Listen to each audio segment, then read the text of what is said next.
Good morning everyone. स्वागत है आप सभी का हमारे YouTube channel the Mona show पे। तो आज का हमारा वीडियो रहने वाला है बाल अवस्था पे।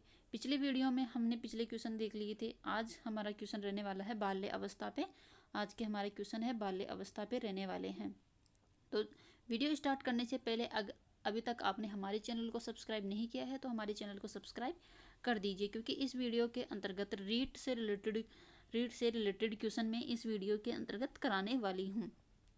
तो देखते हैं पहला क्वेश्चन, बाल्य अवस्था बाल विकास के क्वेश्चन चल रहे। पिछले दो वीडियो में हमने इसके पीछे के क्वेश्चन करवा दिए, उससे आगे के क्वेश्चन आज हम इस वीडियो के अंतर्गत करने वाले हैं। तो और आज का हमारा रहने वाला है बाल्य अवस्था के ऊपर। तो पहला क्वेश्चन देखते हैं, बाल्य अवस्था की अवधारणा से क्या अभिप्राय है। बाल्य अवस्था की अवधारणा से क्या अभिप्राय है। तो क्या अभिप्राय, ये विभिन्न सांस्कृतिक संदर्भों से सार्वभौम रूप में समान है। ये विभिन्न सांस्कृतिक संदर्भों से सार्वभौम रूप से समान है। मतलब इसकी व्याख्या देखते हैं थोड़ी सी हम, फिर समझ में आएगा। बाल्य अवस्था शैशव अवस्था के बाद की अवस्था होती है। बाल्य अवस्था कब की होती है? शैशव अवस्था के बाद की अवस्था होती है। और यह अवस्था जन्म के बाद की दूसरी अवस्था होती है। जन्म के बाद की दूसरी अवस्था कौन सी होती है? बाल्य अवस्था होती है। यह प्रक्रिया प्रत्येक समाज में विभिन्न सांस्कृतिक संदर्भों में सार्वभौम रूप से पाई जाती है। जैसे ही बालक बाल्यावस्था में प्रवेश करता है वैसे ही वातावरण में उसका परिचय कराया जाता है तथा अलग अलग ज्ञान तथा अनुभवों से संपर्क कराया जाता है। तो ये क्या होती है? बाल्यावस्था होती है। अगला क्वेश्चन देखते हैं दोस्तों। अगला क्वेश्चन है, विकास की किस अवस्था को कोल तथा ब्रुश ने संवेगात्मक विकास का अनोखा काल कहा। तो किसने कौन सी अवस्था को कहा था? तो ये कहा था बाल्यावस्था को कहा था। अगला क्वेश्चन देखते हैं, बाल्य अवस्था को मिथ्या परिपक्वता का काल माना है। तो किसने माना है? रॉस ने क्या माना है? मिथ्या परिपक्वता का काल माना है। अगला क्वेश्चन देखते हैं। अगला क्वेश्चन ये पूछ रहा है, छद्म परिपक्वता काल होता है। छद्म परिपक्वता काल क्या होता है? तो क्या होता है? उत्तर बाल्यावस्था, लेटर चाइल्डहुड क्या होता है? छद्म परिपक्वता काल होता है। अगला क्वेश्चन है, निम्न में से किस अवस्था में बालक अपने समकक्ष वर्ग के सक्रिय सदस्य बनते हैं। तो कौन सी अवस्था है? वह है बाल्य अवस्था। अगला क्वेश्चन देखते हैं।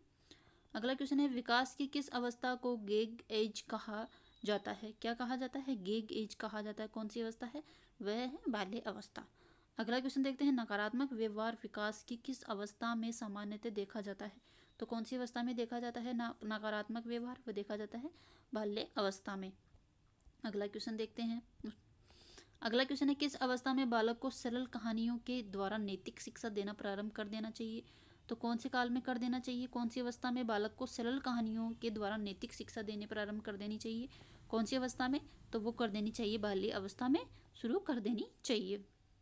अगला क्वेश्चन है, हॉर्नी के अनुसार मौलिक दुश्चिता के सप्रत्यय का विकास होता है। तो कौन से का होता है? ये होता है बाल्यावस्था में होता है। अगला क्वेश्चन है, वैचारिक क्रिया अवस्था कौन सी है। तो कौन सी है? 7 से 12 वर्ष की अवस्था कौन सी होती है? वैचारिक क्रिया अवस्था होती है। अगला क्वेश्चन देखते हैं दोस्तों। उससे पहले अगर अभी तक चैनल को सब्सक्राइब नहीं किया है तो चैनल को सब्सक्राइब कर दीजिए। अगला क्वेश्चन है, कौन सी अवस्था में बच्चों को हस्तशिल्प औजारों के प्रयोग, खिलौने बनाना, बागवानी आदि की शिक्षा देनी चाहिए। कौन सी अवस्था में बच्चों को औजार बनाना, औजार के प्रयोग, खिलौने बनाना, बागवानी आदि की शिक्षा देनी चाहिए। तो कौन सी अवस्था में देनी चाहिए? बाल्य अवस्था में देनी चाहिए। अगला क्वेश्चन है, किसने शिशुओं के मस्तिष्क को खाली स्लेट माना था। तो किसने माना था? जॉन लॉक ने माना था। अगला क्वेश्चन देखते हैं दोस्तों। अगला क्वेश्चन है, निम्नलिखित में से कौन सी मध्य बाल्यावस्था की विशेषता है। तो कौन सी है? बच्चे तार्किक एवं मूर्त रूप से सोचना प्रारंभ कर देते हैं। अगला क्वेश्चन देखते हैं। अगला क्वेश्चन है, निम्नलिखित में से कौन सा आयु समूह मध्य बाल्य अवस्था की श्रेणी के अंतर्गत आता है।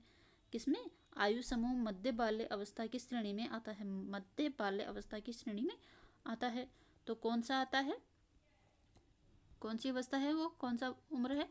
6 से 11 वर्ष की उम्र में। अगला हम देखते हैं, निम्न में से कौन सा विकासात्मक कार्य उत्तर बाल्यावस्था में उपयुक्त नहीं है। तो कौन सा नहीं है? पूर्व पोषित या स्त्रियोचित सामाजिक भूमिकाओं को प्राप्त करना, पुरुषोचित और स्त्रियोचित सामाजिक भूमिकाओं को प्राप्त करना। इसमें क्या होता है, 6 से 14 वर्ष की आयु में 6 से 14 वर्ष की आयु को उत्तर बाल्य अवस्था कहा जाता है। उत्तर बाल्य अवस्था किसे कहा जाता है, जब बालक 6 से 14 वर्ष का हो जाता है तो उसे क्या कहा जाता है, उत्तर बाल्य अवस्था कहा जाता है। इसमें क्या होता है, बाह्य खेलों में आवश्यक शारीरिक और गामक कौशलों का अर्जन, साथियों के साथ समायोजन, आत्मचेतना, नैतिकता एवं मूल्यों का विकास आदि इस अवस्था की प्रमुख विशेषताएं है। अगला क्वेश्चन देखते हैं। अगला क्वेश्चन ये, इस अवस्था में बालकों में नई खोज करने की और घूमने की प्रवृत्ति बहुत अधिक बढ़ जाती है। कौन सी अवस्था में बालकों की नई खोज करने की और घूमने की प्रवृत्ति अधिक बढ़ जाती है, तो कौन सी अवस्था है, वह है उत्तर बाल्यकाल। उत्तर बाल्यकाल 6 से 14 वर्ष की आयु में इनमें क्या होता है, नई चीज़ें खोज करने और घूमने की प्रवृत्ति बहुत अधिक बढ़ जाती है।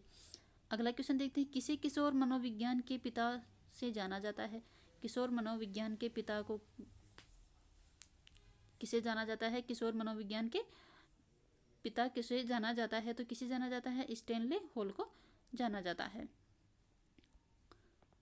इसमें क्या है, स्टैनले हॉल ने एडोलेसेंस नामक पुस्तक में 1904 में प्रकाशित की थी। इस पुस्तक में उन्होंने लिखा था कि किशोर में जो भी परिवर्तन दिखाई देते हैं वे अचानक होते हैं, उनका पूर्व अवस्थाओं से कोई संबंध नहीं होता है।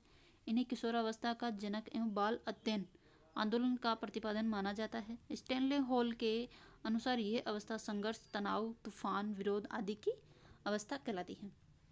अगला क्वेश्चन देखते हैं, किसकी पुस्तक में किशोरावस्था, तनाव और संघर्ष का काल छापा गया है। अभी ऊपर देखा था, तो किसकी पुस्तक थी वो, स्टैनले हॉल की पुस्तक थी।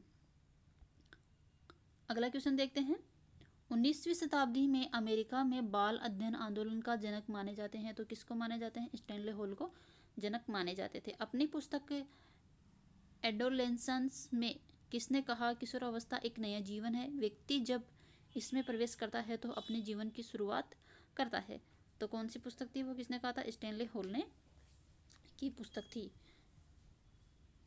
एडोलेसेंस पुस्तक के लेखक थे, तो कौन थे, स्टैनले हॉल इसके पुस्तक थे, एडोलेसेंस के पुस्तक के।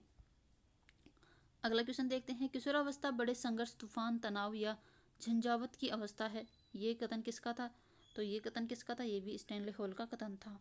अगला देखते हैं, स्टैनले हॉल के अनुसार, स्टैनले हॉल के अनुसार क्या है, स्टैनले हॉल के अनुसार किशोरावस्था बड़े संघर्ष, तनाव, तूफान और विरोध की अवस्था है। अगला क्वेश्चन देखते हैं। अगला क्वेश्चन है, जॉर्ज स्टैनले हॉल के ने किशोरावस्था की कौन सी अवस्था को कैसी अवस्था कहा है। इस जॉर्ज स्टैनले हॉल ने किशोरावस्था को कैसी अवस्था कहा है, तो कैसी अवस्था कहा है, उसने कहा है तूफानी और तनावपूर्ण। अगला क्वेश्चन देखते हैं, किशोरावस्था एक नया जन्म है, इसमें उच्चतर और श्रेष्ठतर मानव विशेषताओं का जन्म होता है। ये कथन देने वाले हैं। ये कथन किसने दिया था, तो ये कथन दिया था एंटेनली हॉल ने। अगला क्वेश्चन देखते हैं दोस्तों। उससे पहले अगर अभी तक चैनल को सब्सक्राइब नहीं किया है तो चैनल को सब्सक्राइब कर दीजिए। अपनी प्रसिद्ध पुस्तक में किसने लिखा कि व्यक्ति का नया जीवन तब शुरू होता है जब वह किशोर अवस्था में गुजरता है, तो ये किसने कहा था, ये कहा था स्टैनले हॉल ने। अगला क्वेश्चन देखते हैं, किशोरावस्था की अवधि है, किशोरावस्था की अवधि कितनी है, तो 12 से 19 वर्ष कौन सी अवस्था है, किशोरावस्था है। तो इसमें देखते हैं, सामान्य रूप से बालक के विकास की अवस्थाओं को निम्नलिखित प्रकार से विभक्त कर सकते हैं। तो अवस्था देखते हैं, गर्भावस्था, तो अनुमानित काल कितना होता है, गर्भाधान से बालक के जन्म तक का अनुमानित, गर्भावस्था में गर्भाधान से बालक के जन्म तक का अवस्था क्या कहलाती है, गर्भावस्था कहलाती है। शैशवावस्था क्या कहलाती है, जन्म से 3 वर्ष की आयु तक, जन्म से 3 वर्ष तक की आयु वाले बच्चे क्या कहलाते हैं, शैशवावस्था कहलाती हैं।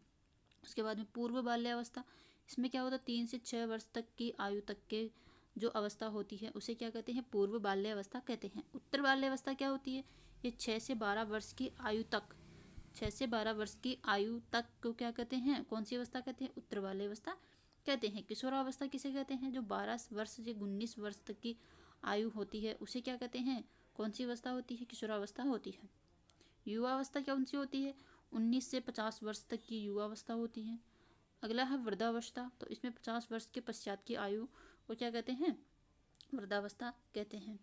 अगला क्वेश्चन देखते हैं, WHO के अनुसार किशोरावस्था के मध्य की अवस्था है, तो कौन सी अवस्था है वह 10 से 19 वर्ष की अवस्था। तो चलिए दोस्तों, आज की वीडियो में इतना ही। मिलते हैं नेक्स्ट वीडियो में नेक्स्ट टॉपिक के साथ। अगर वीडियो पसंद आई तो लाइक एंड सब्सक्राइब जरूर करें। धन्यवाद।